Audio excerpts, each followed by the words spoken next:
Hey guys, I'm Rachel, and for lab today we're going to be reviewing iterations in C++. Okay, so first of all, what is an iteration? Yes, Sarah? It's kind of the plural of iterator. I'm sorry, that's not true, but iterations are when lines of code are repeated a certain amount of times until a condition is met. In order to do this, we use loops. And the two types of loops we'll be learning today will be while loops and for loops. First of all, a while loop. While loops keep on looping through a block of code if the condition is true. And this is called event controlled. This is because when it keeps on looping until a certain event occurs. So we'll learn the format of it first. So we have the while, and then inside the parentheses we have the condition. So if the condition is true, it'll keep on looping. If the condition is false, the loop will stop. And inside the brackets, we have our statements. So let's go through example. We have this main function, and first we'll initialize. So initialize is when we wrote int x equals 0. That's what we're setting x to be in the beginning. And then we start a while loop, and we put x less than 5, which is our condition. And then we have our body inside the brackets, and then we have our update function. So x is x plus 1. So x will be increasing with an increment of 1. Does anyone know what this output can be? Sarah? I think it'll be 0, 1, 2, 3, 4, but I'm not too sure. Okay, you're on the right path.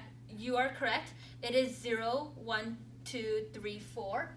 And this is because it starts with 0. It goes through the loop because the condition is true. 0 is less than 5. And then it will print out 0. And then it'll update to be 1. And it'll keep on looping until x is 4. And we'll print out 4. And it'll update till 5. And when we go through the condition again, 5 is no longer less than 5. And so the loop will stop. Does that make sense? Yes. Okay, so now we'll go on to our for loops. For loops are loops that keep on looping for a certain amount of time that was specified. And this is called account controlled. This is because it ends when the counter reaches a certain value. So we have our format again, and so we start with a for, and there's 3 components in the parentheses this time. So we have our initialization, we have our condition, and update, and they're separated by a semicolon. And then inside the brackets, we have our statement. So let's go on to example this time. So in our main function right here, we start with the for, and then we have our initialize, int x equals 0, which we're setting x to be 0 in the beginning. And then our second part is x less than 5. Does anyone know what that's called? We just reviewed it right now.